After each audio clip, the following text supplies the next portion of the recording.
Subscribe करें और bell दबाएं ताकि कोई खबर रह न जाए।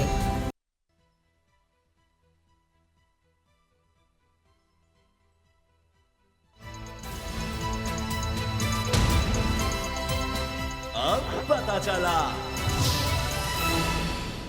बिस्मिल्लाहिर्रहमानिर्रहीम, अस्सलाम वालेकुम। मैं हूं मोहम्मद उसामा गाजी और आप देख रहे हैं अब पता चला। खबर यह है कि पीपल्स पार्टी के गिर्द घेरा तंग हो रहा है। नून लीग की इख्तिदार में दोबारा वापसी का रास्ता हमवार किया जा रहा है। ये कोई और नहीं बल्कि खुद PDM के इत्तेहादियों की सदा है।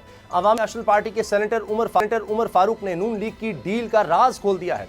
सेनेटर उमर फारूक का दावा है कि जमहूरियत की पीठ में छुरा किसी और ने नहीं बल्कि खुद नून लीग ने घोंपा है। 16 माह के इख्तिदार में अवामी मफाद के खिलाफ फैसले किए गए। इन्होंने PDM हुकूमत के साथ चलने को अवामी नेशनल पार्टी का गलत फैसला भी करार दिया। सेनेटर उमर फारूक के बकौल नून लीग ने डील होने के बाद ही निगरान वज़ीर आज़म के नाम पर दस्तखत किए और नून लीग नवाज शरीफ की वापसी तक निगरान सेटअप में तोसी भी चाहती है, जिसकी दूसरी जमातें मुखालिफत कर रही हैं।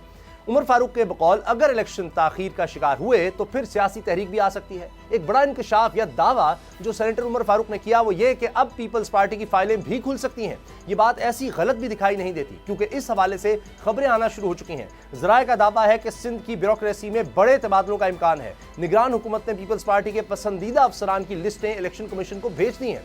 यही नहीं, तरक्याती स्कीमों के फंड्स भी रुक गए जिनकी बहाली के लिए पीपल्स पार्टी ने इलेक्शन कमीशन को खत भी लिखा है। पीपल्स पार्टी परेशान है तो नून लीग का काम आसान होता दिखाई दे रहा है। लेकिन सबसे अहम सवाल इंतखाबात का है जिनकी तारीख अब तक मुअम्मा बनी हुई है। इस हवाले से जुम्मे को ऐवान सदर में अहम मुलाकात का चर्चा भी हो रहा है। क्या यह खबर दुरुस्त है? अगर अहम शख्सियात की सदर से मुलाकात हुई है तो क्या इसमें इंतखाबात की तारीख पर भी बात हुई है या नहीं? इसी से आगाज करेंगे। सईद मुजम्मिल शाह मेरे साथ हैं। मुजम्मिल, निगरान वज़ीर कानून भी मिलते हैं सदर पाकिस्तान से और यही बात हो रही होती है। इससे पहले अहम शख्सियात की मुलाकात, तो कहीं लगता है कि इलेक्शन कमीशन भी खास तौर पे अब बड़ी तनकीद हो रही है कि अमेरिका के सफ़ीर क्यों मिले हैं इलेक्शन कमीशन से और वजारत खारजा ने इस पर भी एतराज़ किया है और ये बात भी लोग करते हैं कि अब तो शायद अमेरिका बताएगा कि कब इलेक्शन होने हैं। जिस तरह आप कहते रहे जी अब तो IMF बताएगा क्या करना है। तो ये इलेक्शन कमीशन भी कहीं ना कहीं वो हल्का बंदी के मामले पे थोड़ा पीछे आना 2 हफ्ते वो बढ़ता नजर आ रहा है। सदर कुछ एक्टिव नजर आ रहे हैं, कुछ मुलाकातें हो रही हैं। तो कहीं आपको लगता है कुछ वाकई फरवरी तक इलेक्शन वाली बात अब आखिरकार नजर आ रही है? देखिए, ये तो 11th आवर पे ही कहा जा सकता है पाकिस्तान के अंदर कुछ प्रेडिक्शन इस तरह की करना, लेकिन इस मुलाकात के बाद जो तारीख देने के हवाले से बात की जा रही है, नज़र यही आ रहा है कि मामला दोबारा से अदालतों में जाएगा सदर पाकिस्तान की तारीख देने के बाद, और उसके बाद हो सकता है कि हम कोई फुल कोर्ट बनती हुई वहाँ पर देखें और उसमें जो टाइम बाय करना चाहती हैं कुछ जमातें, पाकिस्तान की सियासी जमातें या कुछ स्टेक होल्डर्स, वो वक्त भी उनको मिल जाए, क्योंकि असल पर्पज़ यही है कि थोड़ा सा टाइम वो बाय कर लें रिकवर करने के लिए। इसके साथ साथ मियां नवाज शरीफ साहब की वापसी के हवाले से जो बात की जा रही है, हल्का बंदियों को ही अगर हम देख लें तो वो इतना लंबा मामला नहीं है जितना टाइम उसमें मांगा गया पहले। तो उसके बाद में जो तहफ़्फ़ुज़ात हैं उसके लिए भी पूरा 1 महीना फ़िक्स किया गया कि अगर हल्का बंदियाँ होती हैं तो उसके बाद किसी ने अगर एतराज़ करना है तो उसके लिए भी 1 महीना है और फिर 1 महीना उसके बाद रिव्यू वगैरह होने के बाद प्रोसीजर जो है वो मुकम्मल होगा। तो उसमें भी काफ़ी लंबा चौड़ा हमने देखा कि वक्त मिला है जो कि नहीं मिलना चाहिए था। लेकिन मामला जो है वो कोर्ट्स में ही जाएगा। जिस तरह से हमने रिसेंट जो हेयरिंग देखी है कोर्ट के अंदर, जिसमें कहा गया है कि अगर मज़ीद आगे ले जाने हैं इलेक्शन तो फिर आप वापस यहाँ पर आ जाएँ। तो इसी तरह वो जो गुंजाइश है उसी का इस्तेमाल किया जाएगा और मेरा ख्याल है कि सदर पाकिस्तान ये समझते हैं कि इस सूरत हाल के अंदर वो कोई इनकलाबी बनने की ज़रूरत उनको नहीं है शायद, और अगर वो रास्ता इख्तियार करते हैं तो उसकी स्पेस नहीं है उनके पास भी, और वो उन्होंने करके भी देख लिया है। इसका मतलब है सदर फिर तारीख नहीं देंगे, आपका ख्याल है? अगर देंगे तो सबके साथ मिलकर कोई मुशावरत के साथ ही देंगे, इलेक्शन कमीशन की मर्जी के बगैर, या जो मुलाकात हो गई है उसमें भी यही पैगाम है कि नहीं, तारीख अपने तौर पर कुछ नहीं करेंगे? तारीख तो देंगे, वो कोर्ट्स में जाएगा मामला, फिर चैलेंज हो जाएगा। अच्छा, अगर सदर तारीख देंगे? हाँ जी, जहाँ तक मैंने सुना है। अब इसके बाद जो भी होता है वो उस पर कुछ कह नहीं सकते, लेकिन फ़िल वक्त यही है कि जो बॉल होगी वो अदालत के कोर्ट में होगी बिलाखिर, जो कि अनफॉर्चुनेट है, नहीं होना चाहिए। एक सियासी फ़ैसला है, पॉलिटिकल स्टेक होल्डर्स की राय से होना चाहिए था और अदालतों को इसमें नहीं घसीटना चाहिए। लेकिन पाकिस्तान में आप देख लीजिए, चाहे वो एहतसाब करना हो, अस्पतालों पे छापे मारने हो, 100 मोटो लेना हो, या इसके अलावा बेंच फॉर्मेशन के हवाले से अगर कोई बिल पास हो जाए पार्लियामान से, उसकी डिबेट करनी हो, तो वो हर चीज़ अब अदलिया के कोर्ट में होती है। तो ये भी मामला वहीं जाता हुआ मुझे तो दिखाई दे रहा है। लेकिन किसी और अमेरिकी की राय सफीर से मुख्तलिफ मुलाकात मगरबी ममालिक के हवाले से ये कि मगरबी ममालिक ने वाज़ेह कर दिया है कि एक हद से ज़्यादा इलेक्शन आप डिले करेंगे तो हमारे लिए मुश्किल हो जाएगा आपको डिफेंड करना, क्योंकि उन्होंने भी अपनी कौम को ये बताना होता है कि जी हम जमहूरियत के साथ हैं, यूरोपियन यूनियन की बात कर लें, अमेरिका की बात कर लें, दीगर ममालिक की, कि जी हम डेमोक्रेसी के साथ हैं, हम आइन की पाबंदी के साथ हैं। और जब फिर वो वहाँ पर पब्लिक प्रेशर लेटर्स आना शुरू हो जाते हैं कि जी आप तो देखिए कि वहाँ तो 6 महीने हो गए, इलेक्शन ही नहीं हुए, तो वो पैगाम जो दिया गया है क्या उसका कुछ असर होगा? जो मुलाकात अमेरिका के सफीर ने भी की है चीफ इलेक्शन नहीं, कमिश्नर आप ये देखें इस वक्त पाकिस्तान फंडिंग कहाँ से एक्सपेक्ट कर रहा है। नंबर 1 जो स्टेक होल्डर है जो पाकिस्तान के लिए जो कोलिशन पार्टनर भी है वो है चाइना, ठीक है। दूसरा है सऊदी अरेबिया, जिसकी बात भी की जा रही है कि मुमकिन तौर पे मोहम्मद बिन सलमान का दौरा भी जो है उसकी डिस्कशन हो रही है कि वो भी होना है। इसके साथ साथ ये कि सऊदी इन्वेस्टमेंट की भी बात की जा रही है। तो चाइना और सऊदी अरेबिया की अगर हम बात कर लें तो मेरा नहीं ख्याल कि उनको इतने तहफ़्फ़ुज़ात होंगे, क्योंकि वो ख़ुद कोई फंक्शनल डेमोक्रेसीज़ नहीं है। They have a different procedure जहाँ तक पॉलिटिक्स की हम बात कर रहे हैं, उनका इतना स्टेक नहीं है। तो इसीलिए अमेरिका की से की जहाँ तक ताल्लुक है तो वो IMF की हद तक तो होती है, लेकिन अब पाकिस्तान उनके तरफ से कोई असिस्टेंस तो एक्सपेक्ट नहीं कर रहा इस तरह की, जिस तरह माजी में मुशर्रफ दौर में थी या अयूब खान साहब के दौर में थी। इसीलिए अब जिन स्टेक होल्डर्स का असर रसूख है पाकिस्तान के अंदर, उनकी राय और है। हमें ज्वाइन किया है हसन रज़ा पाशा साहब ने, चेयरमैन पाकिस्तान बार। रज़ा पाशा साहब, आप क्या देख रहे हैं, तारीख कौन देगा और फिर मामला सुप्रीम कोर्ट में जाएगा अगर सदर पाकिस्तान कोई तारीख दे देते हैं तो? वैसे तो आइन में वाज़े तौर पे लिखा है आर्टिकल 48 सब क्लास 5 में कि सदर पाकिस्तान ने इलेक्शन की डेट देनी है, लेकिन जिनका अख्तियार है वो खुद रिलक्टेंट हैं और मुझे नहीं लग रहा कि इस मामले में सदर पाकिस्तान सीरियस भी हैं और सिंसियर भी हैं कि वो कोई इलेक्शन की डेट दे दे। कभी वो भेज रहे हैं मामला इलेक्शन कमीशन ऑफ पाकिस्तान को दावत दे रहे हैं और कभी वजारत कानून को कह रहे हैं जी कि आप मुझे एडवाइस करें, जबकि उनके पास अपना एक लीगल सेल मौजूद है, लीगल एडवाइजर है जो कि सुप्रीम कोर्ट ऑफ पाकिस्तान के रिटायर्ड जज भी रहे हैं। तो मुझे समझ नहीं आ रही कि वो क्यों रिलक्टेंट है और क्यों इतने दिन उन्होंने वेस्ट कर दिए। 15 से 20 दिन कम अज कम उन्होंने वेस्ट किए हैं इसी में गोम की कशमकश में कि मैंने करना है या नहीं करना। आप एक डेट दे दें, अब election commission of Pakistan schedule देता है नहीं देता, कम अज कम आप अपनी आईनी जिम्मेदारी उसको पूरा कर दें। और ये जो इलेक्शन कमीशन अब अगर तारीख नहीं दे रहा अभी तक, उन्होंने भी ये कहा है, तो इस पर क्या जो पिटिशन गई हुई है तहरीक इंसाफ की तरफ से, आपको लगता है कि सुप्रीम कोर्ट उसमें इंटरवीन कर सकती है पहले की तरह? सुप्रीम कोर्ट की तरफ से भी कुछ अहकामात आ सकते हैं या उससे पहले अगर उस वक्त तक सदर तारीख नहीं देते तो? जो इस वक्त तक सूरत हाल मुझे समझ आई है, मुझे नहीं लगता कि इलेक्शन कमीशन ऑफ पाकिस्तान या सदर पाकिस्तान अपने तौर पर इलेक्शन की डेट को अनाउंस करें। अल्लाह करे कि हो जाए, लेकिन लग नहीं रहा। तो most probably supreme court of Pakistan को ही इंटरवीन करना पड़ेगा। लेकिन जो सुप्रीम कोर्ट ऑफ पाकिस्तान की सूरत हाल है इस वक्त के, एक honourable chief justice Umar Ata Bandial साहब, उनका ख़त्म हो रहा है मुद्दत जो है वो 16 सितंबर को जा रहे हैं और नए आने वाले चीफ जस्टिस साहब ने 17 को ओथ लेना है। तो इंटरवीनिंग पीरियड जो है उसमें बहुत सारे मामलात हैं जो मोहतरम चीफ जस्टिस साहब ने सॉर्ट आउट करने हैं। तो नया बेंच अभी तश्कील देंगे तो उसमें उनकी मौजूदगी में तो होना मुमकिन नहीं है, लेकिन अगर वो अपनी आप को उस बेंच का हिस्सा ना बनाए और कोई ऐसा बेंच तश्कील दे दे जिस पे तमाम स्टेक होल्डर्स का एतमाद हो, तो उसके पास केस लगा दे और वो डे टू डे हियरिंग करके शायद इस मामले में कोई अपना रोल प्ले कर सके। हसन साहब, आप ये कह रहे हैं कि इलेक्शन कमीशन और सदर पाकिस्तान दोनों ही इस पोजीशन में नहीं है कि तारीख का ऐलान कर सकें, जबकि डिबेट मुल्क में ये चल रही है कि दोनों में से तारीख कौन देगा। तो आप तो ये कह रहे हैं कि दोनों के पास ही इतना इख्तियार नहीं है कि वो अनाउंस कर सके, तो फिर अनाउंस करेगा कौन? अगर हर मरतबा प्रेसिडेंस ये सेट होगा कि कोर्ट डिसाइड करेगी इलेक्शन कैसे करवाना है, किसने करवाना है, तो फिर इन इदारों का, इन आइनी इदारों का क्या करना है हमने? मेरी बात आप शायद मैं सही समझा नहीं सका। मैंने ये कहा है कि इख्तियार सदर मुमलिकत के पास है अंडर आर्टिकल 48 सब क्लास 5 जी।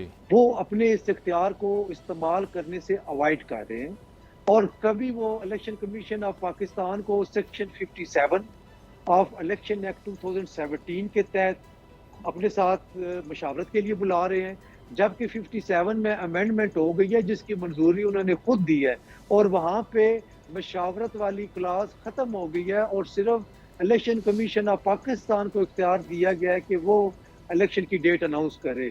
तो मशावरत वाली तो बात ही नहीं है। फिर 2-3-4 दिन उन्होंने उनके जवाब का वेट किया, वहाँ से जब साफ जवाब आया तो फिर उन्होंने एक और काम किया कि वजारत कानून को खत तहरीर करके दिया जी कि मुझे बताएं कि मैंने क्या करना है, और वजारत कानून ने 2-3 दिन और लगा के जवाब दिया कि ये तो काम इलेक्शन कमीशन ने करना है। तो क्या सदर मुमलिकत को ये एक्सरसाइज करने की ज़रूरत थी? विद ड्यू रिस्पेक्ट मैं समझता हूँ कि बिल्कुल नहीं थी।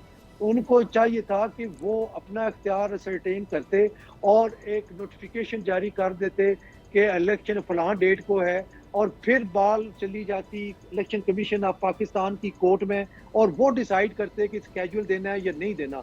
लेकिन जब आप रिलेक्टेड है खुद कोई कदम उठाने में, कोई डेट देने में, तो फिर इलेक्शन कमीशन ऑफ पाकिस्तान की तरफ क्या देखना।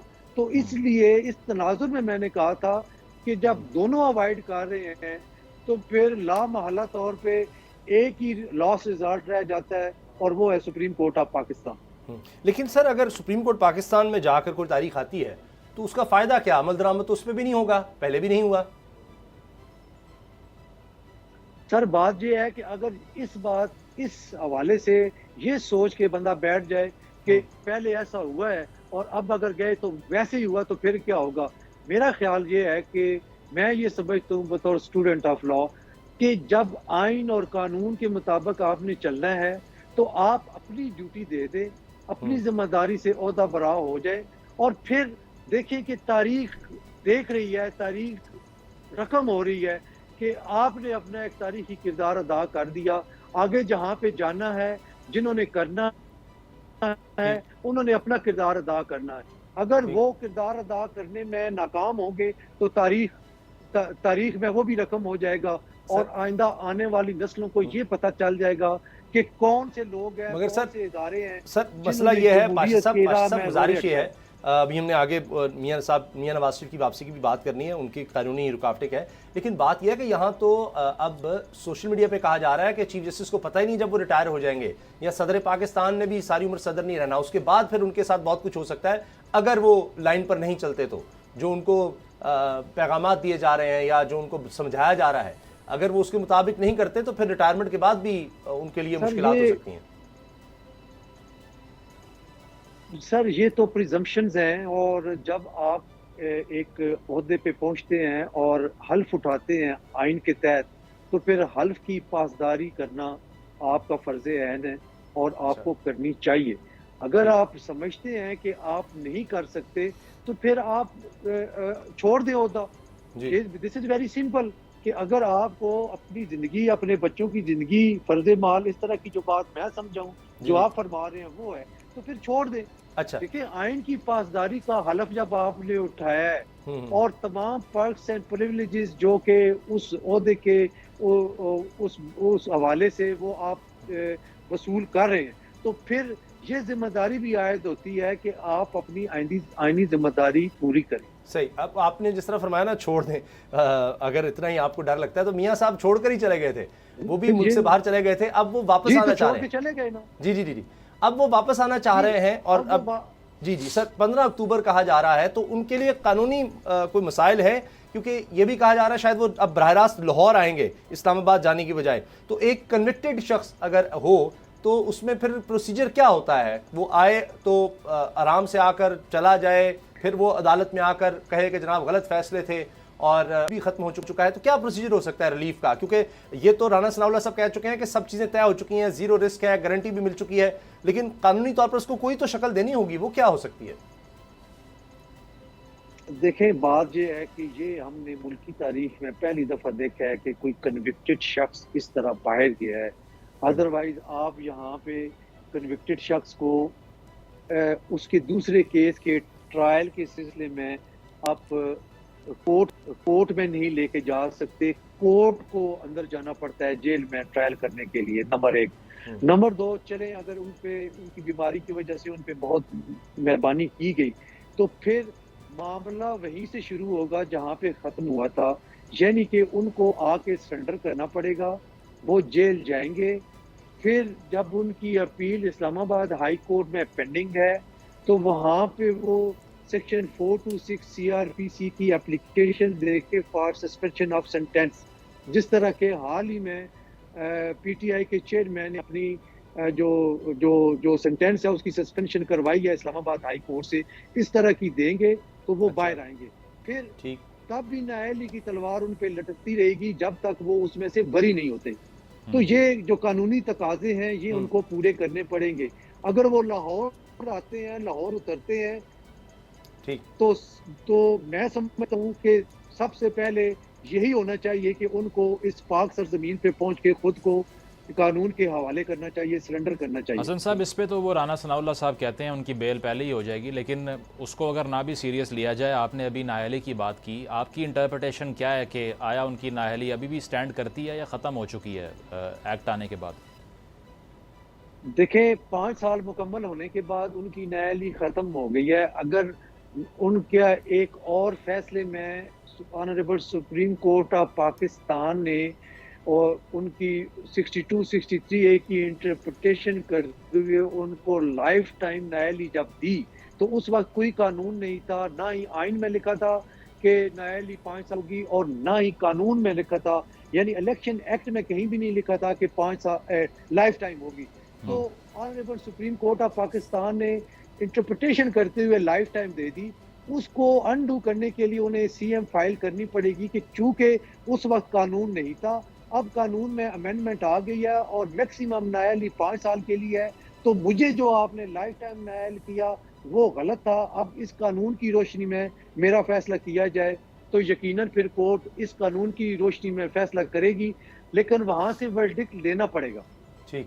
तो सर सियासी तौर पर अगर देखें तो मियाँ साहब का आप क्या समझते हैं कि फ़ैसला ये अब वापसी का बड़ा दुरुस्त है इस वक्त आना, या पहले उनको आने से पहले कोई अदालत से वो रुजू कर सकते हैं, या आने के बाद ही कुछ हो सकता है?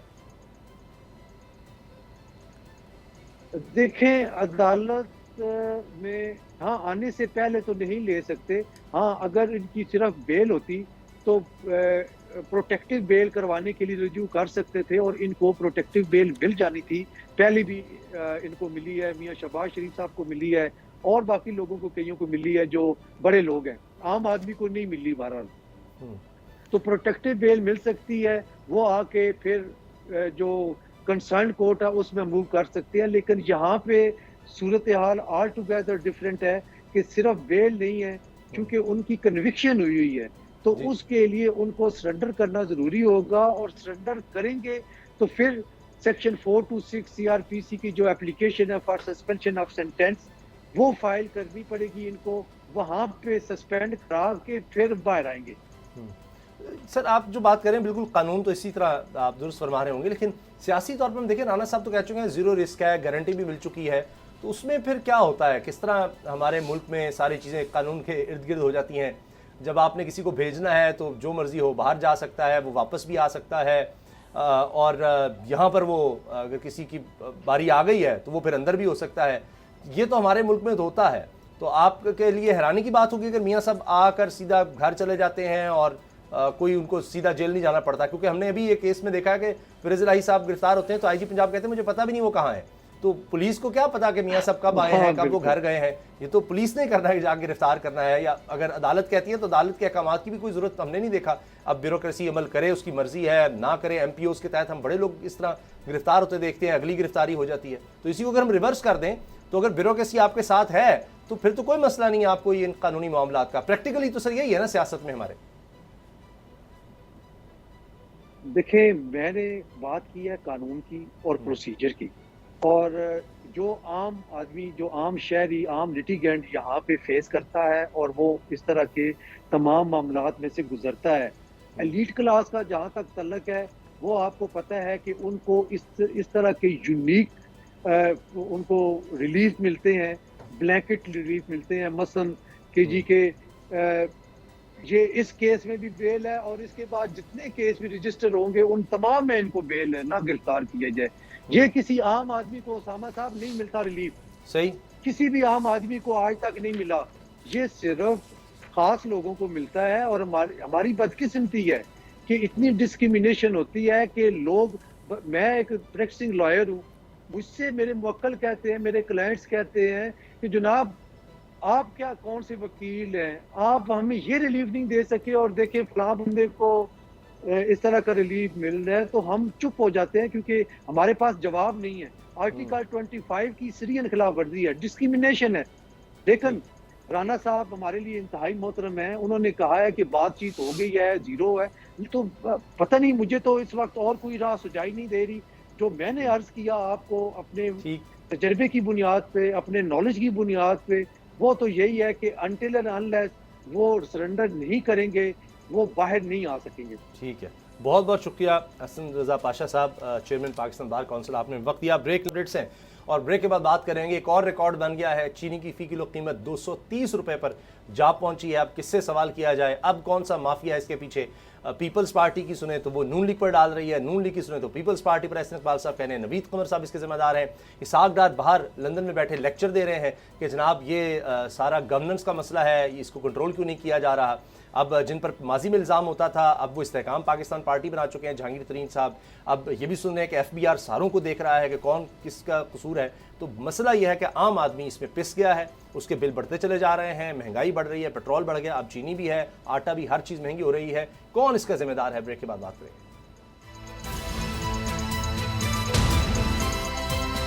अब पता चला।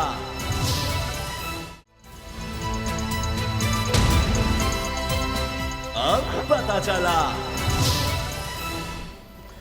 खबर यह है कि जी मुल्क में इस वक्त चीनी की कीमत 230 रुपये फ़ी किलो तक जा पहुंची है। हर शहर में हमें कीमत बढ़ती नज़र आ रही है और सबसे ज़्यादा बुरा हाल हमें बलूचिस्तान में नज़र आ रहा है। चमन में चीनी की कीमत 230 रुपये किलो हो चुकी है और इसी तरह से जनाब कोयटा में 15 रुपये किलो मज़ीद महंगी हुई है। वहाँ भी शहर में 230 रुपये है। मुख्तलिफ़ शहरों में इसी तरह से, लाहौर की दुकानों की बात की जाए वहाँ पर गायब है। कराची में जनाब होल सेल कीमत भी बढ़ गई है। अब चीनी माफिया है, इसके सामने कहते हैं जी हुकूमत बेबस है।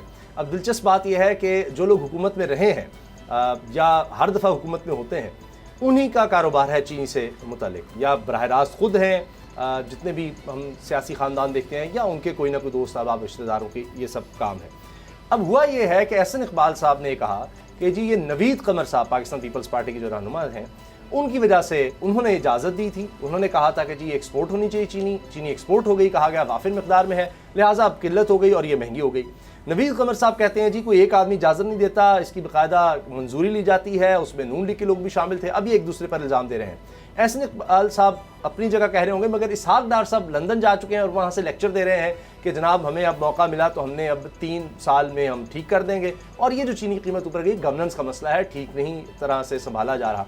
अब एहसन इकबाल की माने या इसहाक डार साहब की माने या नवीद कमर साहब की, मुजम्मिल लोग तो परेशान हैं। ये तो अब लोग तो ऐसे हैं, वो पिंग पोंग से बने हुए हैं कि जी इधर उसकी तरफ देखें, कहते हैं जी उसका कसूर है, वो कहते हैं जी इनका कसूर है। लेकिन अब चीनी की कीमत बढ़ती चली जा रही है और इल्ज़ाम चाहे आप जिसको मर्जी देते रहें, जी गवर्नेंस है, ये निगरान हुकूमत ने नहीं किया, जी स्मगलिंग हो गई। लेकिन ये तो हर चीज़ में ये हाल है, आटे का भी ये हाल है। कोई अपने ऊपर जिम्मेदारी लेने को तैयार नहीं। देखें, इसमें तो जो हम बात करते हैं ना कि कौमी हुकूमत की, तो उसमें यही होता है कि जैसे ही कोई क्राइसिस इमर्ज करता है तो पार्टीज़ डिवाइड हो जाती हैं और वो एक दूसरे को ब्लेम करती हैं। अब एहसन इकबाल साहब का की रीज़न क्या है ये कहने की? वो ये कहते हैं कि चूँकि इत्तेहादी हुकूमत थी और कॉमर्स की मिनिस्ट्री कमर साहब के पास थी, इसीलिए आप उनसे सवाल करें, इसमें हमारा स्टेक नहीं था। वो ये कहते हैं कि हमारे अकेली हुकूमत तो नहीं थी, नून लीग भी हुकूमत का हिस्सा थी, इसीलिए उनकी राय भी शामिल थी, मैंने तनहा तो नहीं फ़ैसला किया। तो इसीलिए ये एक दूसरे को ब्लेम गेम खेल कर सिर्फ जो है वो ब्लेम कर देने से ये साबित नहीं होता कि आपने अच्छा परफॉर्म किया, किसी और ने आपकी गेम ख़राब कर दी है। अब बताया ये जा रहा है कि इसहाक डार साहब के अंडर ही 2.5 लाख जो है वो मैट्रिक टन चीनी बरामद करने की इजाज़त दी गई पहले, और उसके बाद में अब क्रशिंग सीज़न में सिर्फ 2 महीने रह गए हैं और अब आप बता रहे हैं कि बहरान पैदा हो चुका है और आपका 50% स्टॉक ही गायब हो गया। आपने अगर देखा है कि पाकिस्तान में जो ज़रूरत है वो पूरी नहीं हो सकती, तो उसके बावजूद 50% स्टॉक आधा स्मगल हो गया, आधा खुद आपने एक्सपोर्ट कर दिया। इसका जवाब जब लिया जाता है फिर आप जवाब ही देते हैं कि नहीं मैंने नहीं किया, नवीद कमर से पूछें, एहसन इकबाल से पूछें। तो नाअहली तो ये गवर्नमेंट की है। उसकी वजह ये है कि ये सारी सूरत हाल पहले प्रेडिक्ट करना कोई मुश्किल नहीं था।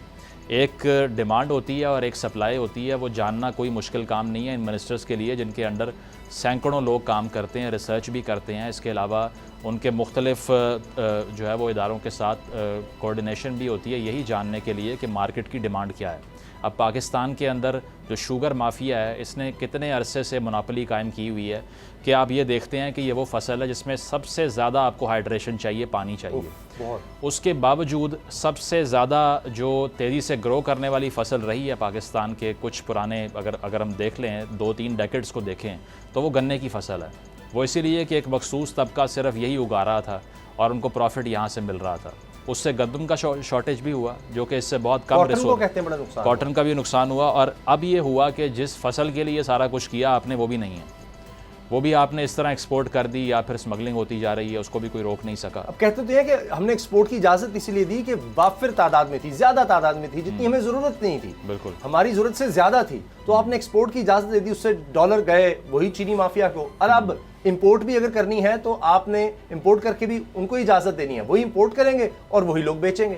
पहले उन्होंने बाहर बेच के कमाया, अब बाहर से मंगवा कर कमा रहे हैं। ये अगर हम एक्सपेक्ट करते हैं कि इसके बाद एहतसाब हो जाएगा, वो पॉसिबल नहीं है ना। कह तो रहे हैं कि FBR अब सबको देख रहा है जनाब, उसमें शरीफ खानदान की भी हैं, जहांगीर तरीन साहब की भी हैं, सबकी शुगर मिल्स उनको देखा नहीं। उसमें तो वो एक फहरिस्त जो है वो बेशक वो बात ठीक है, बनी हुई है, 400 अफराद की फहरिस्त है।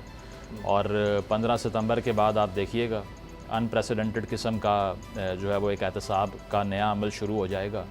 और उसके अंदर तमाम पार्टीज़ के लोग मौजूद हैं, पीपल्स पार्टी के भी, नून लीग के भी, तहरीक इंसाफ के भी, और दीगर शख्सियात भी हैं, ब्यूरोक्रेसी के लोग भी हैं। और वो मुल्क में चंद तब्दीलियाँ जो होने वाली हैं 15-20 सितंबर के बाद आप देख लेंगे, उसके बाद उसकी स्पीड बहुत ज़्यादा बढ़ जाएगी।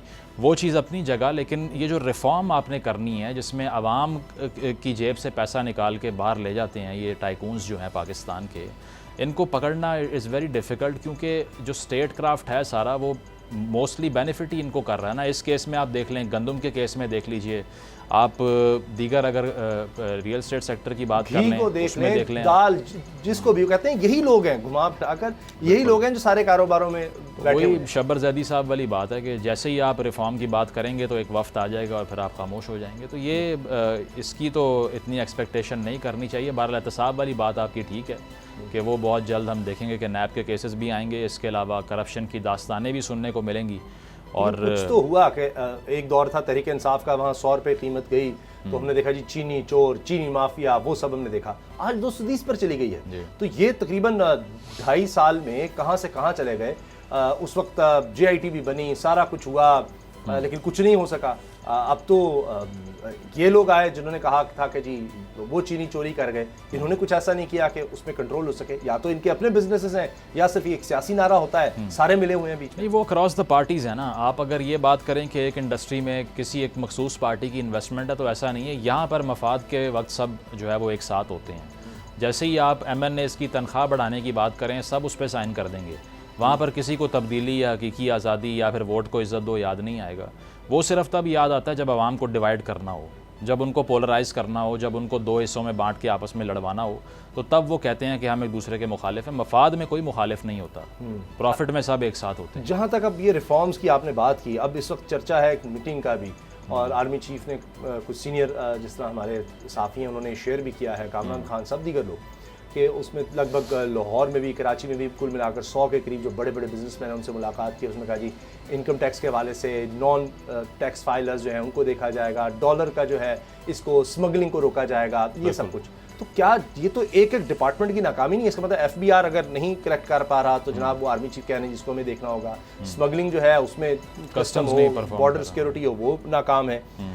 इसी तरह अगर डॉलर का मामला है तो उसमें स्टेट बैंक इसका मतलब है नाकाम है, उसको कंट्रोल करने में, रेगुलेट करने में, बैंक्स अगर उसमें मुलव्वस हैं। तो ये तो सारा हमारा सिविल अपरेटस जितने भी डिपार्टमेंट्स हैं, फिर उनको ताले लगा दें, ये तो नाकाम हो चुके हैं। इसका मतलब है कोई काम करने के काबिल ही नहीं है। ये चीनी को अगर कंट्रोल नहीं कर सकते, एंटी करप्शन का काम काम है तो वो भी आर्मी चीफ कह रहे हैं जी इसको भी देखेंगे, फलां को भी देखेंगे, बिल्कुल ठीक करेंगे, दोस्त ममालिक से भी हम लाएंगे, हमारी तो वजारत खारजा भी फिर नाकाम।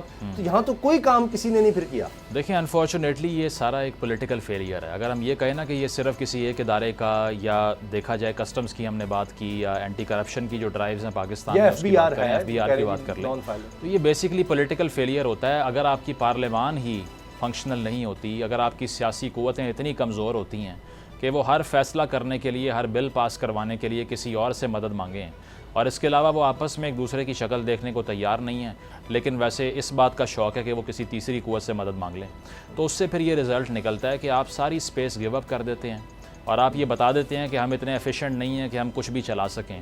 उसके बाद में फिर गिला ना कीजिए कि अब ये क्यों हुआ या किस तरह से हुआ। अगर आपने कुछ करके नहीं दिया तो आपने स्पेस गिव अप किया। मगर अब तो ये खबर है हमारे पास कि PDM ने कहा है, इमरान खान की जो पेश तहरीक इंसाफ के चेयरमैन ने कहा जी कि बातचीत करने के लिए सबसे तैयार है। तो उन्होंने कहा जी अब कोई बातचीत नहीं होगी, और हम PDM वाले कह रहे हैं पीपल्स पार्टी को भी हम इस पर लेकर आएंगे। नहीं, वो हमेशा से ही ज़ेर-ए-ताब होता है तो फिर उससे ऐसे ही होता है। जब पावरफुल पोजीशन में होंगे उस वक्त किसी की बात ना समझ आती है, ना सुनाई देती है, ना आवाज़ आती है, और बाद में चीखें जो हैं वो उन तक खुद ही पहुँच रही होती हैं। तो यही तो 70 साल की एक कहानी है पाकिस्तान की पॉलिटिकल पार्टीज़ की नॉन कॉपरेशन की, जिसकी वजह से आज हम देखते हैं कि कोई भी एक ऐसी जमात ये क्लेम नहीं कर सकती कि उसने अक्रॉस द बोर्ड ऐसी रिफॉर्म की है जो अगली नस्लों तक को फ़ायदा पहुँचाए। नहीं किया।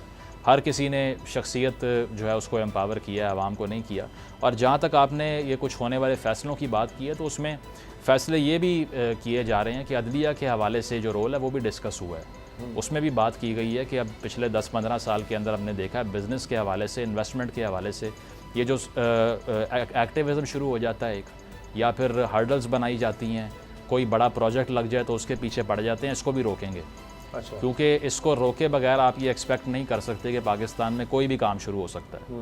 क्योंकि ये एक जो हाइपर अकाउंटेबिलिटी का नारा है ना, जिसके जो अंदर से खोखला है, जिसने करके कुछ नहीं दिया, जिसमें जुडिशल एक्टिविज़म भी इन्वॉल्व है और नैब की कार्रवाइयाँ भी इन्वॉल्व हैं, जिसमें फेस देखा जाता है, केस नहीं देखते, उससे इतना नुकसान पहुँचा है पाकिस्तान को। बड़े बड़े बिजनेसमैन, अब नाम लेना मुनासिब नहीं है, लेकिन वो कहते रहे हैं कि अगर आपने ये तरीक़ाकार इख्तियार करना है तो मैं एज अ बिज़नेसमैन 100 बार सोचूंगा इन्वेस्टमेंट करने से पहले। कल को मेरे पीछे नैब लग जाए और वो 200 रोज़ का, 180 रोज़ का, 3 महीने का रिमांड लेके बैठ जाएं, तो मुझे कौन बचाएगा आगे। अब चूँकि आपने करप्शन के हवाले से बात कर दी, या नैब की बात की, या जुडिशरी में चीज़ें आ जाती हैं, अब खबर ये भी आ रही है, अभी आपने 500 लोगों की फहरिस्त का भी जिक्र किया। फिलहाल तो 400 हैं। 100 आपने ऐड कर दिए। शायद वो 400 को पकड़ेंगे तो वो भी आगे दे देंगे कि बिल्कुल ये लोग भी हैं। अब पीपल्स पार्टी के हवाले से कहा जा रहा है कुछ उनके लिए मुश्किलात बढ़ रही हैं। 2 खबरें तो सामने आ गई हैं। एक तो ये कि तबादले हो रहे हैं अफसरान के, बड़े पैमाने पर कहा जा रहा है, और पीपल्स पार्टी कम से कम पिछले 10 साल से तो बिल्कुल ऑल इन ऑल रही, उससे पहले भी, लेकिन 10 साल एक बहुत लंबा अरसा होता है। सिंध में विफाक में भी 5 साल और उसके साथ सिंध में मिले, और फिर सिंध में दोबारा 5 साल। तो जाहिर है कि उन्होंने 10 साल में ब्यूरोक्रेसी के हवाले से बड़ा जो भी उनको मुनासिब लगा वो काम किया। अब वहाँ पर अखाड़ पछाड़ हो रही है, हर डिपार्टमेंट में अफसरान को बदला जा रहा है। बल्कि मैंने देखा वज़ीर दाखिला ब्रिगेडियर रिटायर्ड हारिस साहब, उन्होंने कहा है, वज़ीर दाखिला सिंध ने, कि हम अब बाकिरदार लोगों को लगाएंगे और एक बड़ा ऑपरेशन होने जा रहा है कराची समेत पूरे सिंध में। और दूसरी तरफ ये कि जो तरक्याती स्कीम्स के लिए फंड्स थे वो भी रोक दिए गए हैं। इस पर पीपल्स पार्टी ने खत भी लिखा है, क्योंकि ये भी इलेक्शन से पहले एक बड़ा टूल होता है कि तरक्याती फंड्स दिए जाते हैं, MNA MPAs अपने हल्कों में काम करवाते हैं और उससे फिर वो वोट ले सकते हैं, जी ये भी मैंने काम करवा दिया अभी इलेक्शन से पहले, ये हमारे यहाँ रहा है, वो भी रोक दिए गए। तो इस लिहाज से पीपल्स पार्टी के लिए तो बड़ी मुश्किलात हैं कि 10 साल में उन्होंने बड़े चुन के जो अफसर लगाए थे वो भी गए, और तरक्याती फंड्स भी रुक गए। अब ये खबरें भी आ रही हैं कुछ टॉप लिस्ट में है, किसी के खाते खुल सकते हैं, तो ये तो आने वाले दिनों में बड़ी मुश्किलात हो जाएंगी। देखिए, हमने तो 10 रोज़ पहले बताया था आपको कि ये जो हनीमून पीरियड है ये ख़त्म हो गया है, और उसकी वजह एक टर्म जो यूज़ हो रही है ना, वो सिस्टम की, शायद आपने भी सुनी हो। तो पीपल्स पार्टी की तरफ से जो सिस्टम बलूचिस्तान में और बिलखसूस कराची में, सिंध में लाए गए थे, तो उसको चैलेंज अब किया जाएगा। और वो यही था कि उसमें जो शख्सियात जो उनको डिज़ायरेबल थी उनकी नौकरियां भी लगीं। इसके अलावा कुछ प्रोजेक्ट्स जो थे वो अंडर स्क्रूटनी आएंगे, और सिंध की एक बहुत बड़ी ताकतवर शख्सियत, नॉन पॉलिटिकल शख्सियत को ये टास्क मिला है कि इस सिस्टम को अब आप ज़रा रिफॉर्म करें, तोड़ें इसको। उसकी वजह यह है कि इसमें लूटमार भी बहुत हुई है, और इसके अलावा इसमें स्कैंडल्स भी बहुत ज़्यादा हैं। तो अब ये सिस्टम का इख्तिताम जो है वो आपने करना है, और आपकी ज़िम्मेदारी है।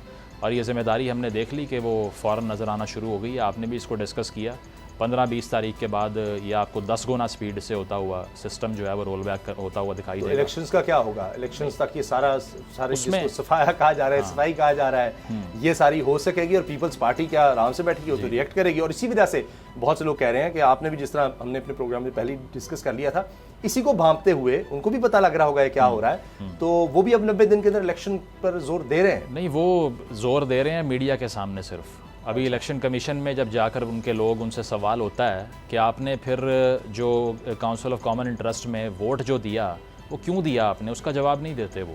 और वो वहाँ पर जाके उनकी शराइत मानने को भी तैयार हो जाते हैं, मीडिया पे आकर ये कहते हैं कि नहीं 90 रोज़ में इलेक्शन होना चाहिए। और वो भी सिर्फ प्रेशर टैक्टिक है। अब आप ये देख लीजिए कि इस सारी सूरत हाल के अंदर वैसे तो जरदारी साहब की खासी तारीफ़ की जाती है कि वो अपने पॉलिटिकल कार्ड्स बड़ा वाइजली खेलते हैं और हमेशा से जो उनका जो गोल होता है उसको अचीव भी कर लेते हैं, मैनिपुलेट करना भी जानते हैं। लेकिन इस बार मुझे लगता है कि शायद कोई कार्ड गलत खेल दिया है और उसका खमियाजा भुगतना पड़ रहा है। लेकिन नवाज़ शरीफ साहब की वापसी के हवाले से जो ख़बरें हैं मुझे बिल्कुल गलत लगती हैं और मुझे अब भी लगता है कि किसी सूरत कोई स्पेस नहीं है, सब कयासर आई हैं और शहबाज शरीफ साहब जो हैं वो he still the dark horse.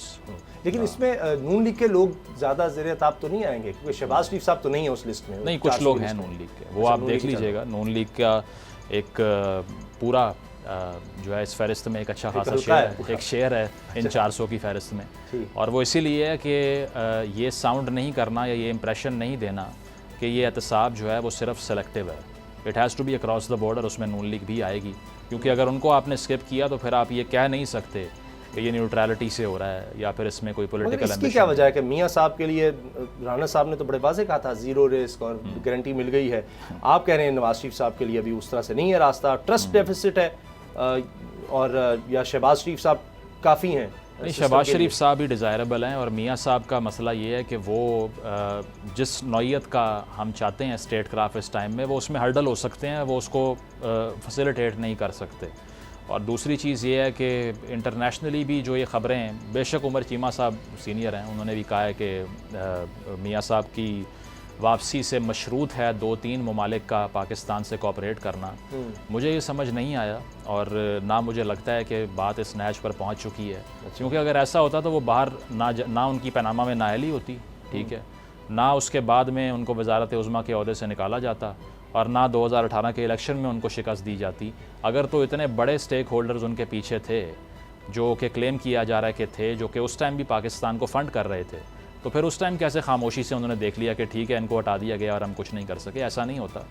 और मुझे लगता है कि शदीद एग्जैजरेशन है। अब अगर ये जिस तरह हम देख रहे हैं पीपल्स पार्टी की बात हो रही है, वो मुश्किलात में है, कुछ नून लीग के लोग हो सकते हैं, तहरीक इंसाफ तो पहले से ही है, लेकिन अता तारिक साहब तो कहते हैं कि जी हम भी एहतजाज करेंगे और पीपल्स पार्टी के साथ कंटेनर पर होंगे, एक इलेक्शंस के लिए हम तहरीक चलाएंगे अगर इलेक्शन वक्त पर नहीं होते, जिसको वो फरवरी का वक्त कहते हैं। तो उसमें फिर अगर सारी पार्टीज़ मिलकर तहरीक चलाती हैं तो ये सब मुश्किल नहीं हो जाएगा, ये एहतसाब का अमल या इलेक्शन के डिले का अमल जो भी कहें? क्योंकि अगर इलेक्शंस की तरफ चला जाता है तो इतना टाइम तो नहीं है कि एक भरपूर तरीके से 15-20 आप सितंबर को शुरू करें और 1-2 महीने में आप वाइंड अप भी कर दें, और या आप किसी तरफ जा भी रहे होंगे तो इलेक्शंस होंगे, इलेक्शन के बाद माहौल बदल जाएगा, वो उन्हीं लोगों की हुकूमत आ जाएगी जो बाहर नज़र आ रहा है, वो अपने लोगों को तो नहीं इस तरह एहतसाब के शिकंजे में जाने देंगे। फिर वही होगा, फिर हमने जिस तरह देखा ये नैब में तरामीम और लोग छूटते चले गए, फिर वही किस्सा होगा। तो क्या फ़ायदा इससे इतने बड़े ऑपरेशन करने का? नहीं, ये तो मिसजजमेंट थी बिल्कुल, इसको तो हमने पहले भी डिस्कशन की है कि हो सकता है कि ये भी कल को एहतजाजी मार्च और धरने और रैलियाँ निकाल रहे हों, क्योंकि जो इन्होंने परसीव किया निगरान हुकूमत के हवाले से पहले वो फ्लॉप हुआ। उसके बाद में इन्होंने जो लॉबिंग की कि निगरान हुकूमत का जो चेहरा है वो हमारी नौयत का आ जाए, वो भी फ्लॉप हो गया। फिर इलेक्शन के हवाले से इन्होंने सोचा कि हमें एडवांटेज हो जाएगा अगर वो डिले होगा, उसमें भी डिले अगर बहुत ज़्यादा हो गया तो इनका एडवांटेज ख़त्म हो जाएगा, क्योंकि आप बिलाखिर तो हैं एक सियासतदान ही है ना, आपने जाना है हल्के में, आपने वोट लेने हैं, पार्लियामान में बैठना है, आपने वहाँ से फ़ंड्स ड्रॉ करने हैं, तरक्याती फ़ंड्स आपको मिलने हैं, जिसका राजा रियाज साहब जिक्र करके गए हैं 50 करोड़ पता नहीं पर बंदे को मिला है। तो उस तरह की अगर दोबारा से आपने प्रिविलेजेस लेनी है तो फिर आपको इलेक्शन तो लड़ना पड़ेगा। लेकिन इलेक्शन की तो गारंटी बकौल अवामी नेशनल पार्टी के सेनेटर उमर फारूक साहब कि इन्होंने निगरान वज़ीर आज़म के नाम पर दस्तखत ही तब किए थे जब अगली हुकूमत का फैसला हो चुका था, जिसको आप भी कह रहे हैं जी शहबाज शरीफ साहब ही काबिल कबूल है। उसका मतलब है शहबाज शरीफ साहब को गारंटी कहीं मिली थी कि अगली हुकूमत भी आपकी है, आप ही वज़ीर आज़म है, लिहाजा उन्होंने कहा जी ठीक है, फिर जिस तरह का निगरान सेटअप आ रहा है काबिल बस कबूल इसीलिए है। आप देख रहे हैं कि मीडिया के ऊपर कोई नून लीग की तरफ से क्लियर स्टांस नहीं है अभी भी।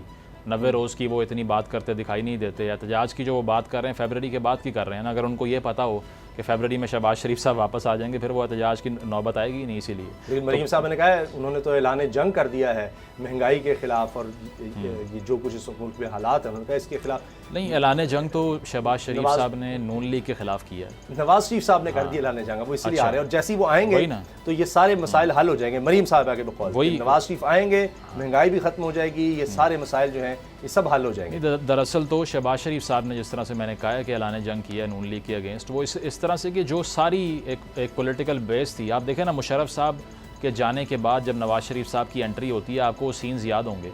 पंजाब के अंदर रैलियां निकालना, अच्छी खासी आवाम मोबिलाइज हुआ करती थी और पॉपुलैरिटी भी थी।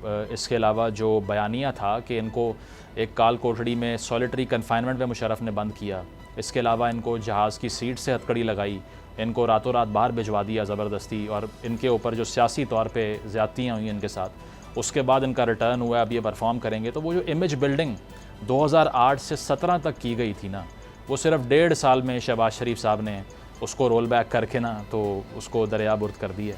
और उसमें अब आप देख लें कि लेकिन दाद नवाज देनी शरीफ साहब क्या- तो नहीं चाहते थे शहबाज शरीफ साहब जो है इतना अरसा वज़ीर आज़म के लिए रहे। वो तो कहते रहे कि छोड़ दें, इलेक्शन में जाएं। अब ये तो शहबाज शरीफ साहब का अपना कसूर है इसमें। तो जिस तरह इरफान सिद्दीकी साहब ने कह तो दिया कि ये गलत है बात करना कि ये नून लीग की हुकूमत थी, नून लीग की नहीं थी। ये शहबाज शरीफ साहब जरूर वज़ीर आज़म थे, नून लीग का वज़ीर आज़म था, हुकूमत नून लीग की नहीं थी। देखिए तो लिहाजा आप ये नहीं कह सकते कि जनाब जिस तरह पीपल्स पार्टी डाल रही है कि जी हम तो नहीं थे ये चीनी की कीमत में, बिल्कुल। ये तो इनका कसूर था। वो खुद सेनेटर साहब कह रहे हैं इरफान सिद्दीकी साहब कि जी ये नून लीग की हुकूमत कहना ज्यादती है, ये बिरयानी की जो भी देग थी जिसने जितना हिस्सा इसका खा लिया है वो तो करें, आप अपना ओन करें। तो बिल्कुल। हमारी ये सारी देग नहीं थी, सारी देग वो कह रहे हैं हमने नहीं खाई। हाँ, नहीं वो तो कहेंगे, ज़ाहिरी बात है, क्योंकि जब एक इस तरह की कोalition गवर्नमेंट बनती है उसका फ़ायदा ये होता है कि जो कामयाबियाँ होती हैं वो आपकी होती हैं, फेलियर किसी और का होता है। इसके अलावा जो शहबाज शरीफ साहब के हवाले से बात है, अब नवाज़ शरीफ साहब का नाम लेना या उनकी वापसी से अपोजिशन को डराना ये मजबूरी है। उसकी वजह यह कि वोट इनको अब भी लगता है कि वो सिंगल हैंडेडली नवाज़ शरीफ साहब का है। अगर वैसा ना होता तो शायद आप नाम भी ना सुनते इनके प्रेस कॉन्फ्रेंसेस में नवाज शरीफ साहब का। वो इसीलिए सुनना पड़ता है कि और कुछ सेलेबल पॉइंट नहीं है पॉलिटिकली दिखाने के लिए आवाम को। बेशक वो भी उतना नहीं होगा जब वो वापस आके चेक करेंगे कि सिचुएशन क्या है ऑन ग्राउंड, इकोनॉमी की सूरत हाल क्या है। मिली हुई है गवर्नमेंट की, उनको वोट की इसका मतलब है जरूरत नहीं है। लोग तो अगर महंगाई से बेरोजगारी से परेशान भी होंगे तो अगली हुकूमत का नहीं, वो गारंटी मिल चुका है, गारंटी, तो उनको कोई मसला ही नहीं है। लेकिन मुझे तो खौफ आ रहा है कि अगर फिर इसहाक डार साहब नहीं आना है, जो मुझे उनकी प्रेस कॉन्फ्रेंस से नजर आ रहा है, मियां नवाज शरीफ साहब का कॉन्फ्रेंस अब भी इसहाक डार साहब पर है, हम हिस्ट्री भी देख चुके हैं, अब भी ये 16 महीने की हमने कारकर्दगी देखी है, तो पाकिस्तान का तो बुरा हाल हो जाएगा अगर इसी तरह से आपने आगे चलाना है सारे मामला। नहीं, इसमें तो मैं समझता हूँ कि मैंडेट इतना होगा नहीं, क्योंकि जो फैसले अब किए जा रहे हैं इंटरिम गवर्नमेंट के दौरान, उससे ही जो समत जो है वो तय हो जाएगी। और इसके बाद में जो हम देखेंगे कि इन्हीं गोल्स को अचीव करना अगली गवर्नमेंट की रिस्पॉन्सिबिलिटी होगी, अपने गोल्स बनाना नहीं होगी। अच्छा। अपने गोल्स तो तब आप तश्कील देते हैं ना जब आप इंडिपेंडेंटली आते हैं, यानी या जब अपनी आपके पास काबीना भी नहीं mandate- तश्कील कर सकेंगे। नहीं, काबीना तो वैसे आप देखें ना, ये जिस तरह से लास्ट गवर्नमेंट में तश्कील दी गई है, इसके बाद आइडिया हो जाता है कि किस मेरिट के ऊपर हो रहा है काम। लेकिन इससे एक बात पता लग गई कि कोई 15 से 20 सितंबर के दरमियान एक एहतसाब का बड़ा बिल्कुल। खौफनाक खतरनाक सा अमल शुरू हो रहा है अक्रॉस द बोर्ड। उसके बाद ही इलेक्शंस का पता लगेगा। अभी बहुत जल्दी है कि हम कह दें कि जी किस वक्त इलेक्शन होंगे, वो देखेंगे कितनी तेज़ी से एहतसाब का अमल आगे बढ़ता है, उस वक्त मुल्क की हालात क्या होते हैं, क्या उस एहतसाब के अमल को शुरू करने के अच्छे असरात आते हैं मईशत पर, और उस लिहाज से फिर देखेंगे कि कब फिर डेट अनाउंस होती है। अभी तो इलेक्शन कमीशन कुछ वाजे नहीं कर रहा। प्रोग्राम देखने का शुक्रिया, इजाज़त दीजिए, अल्लाह हाफिज़।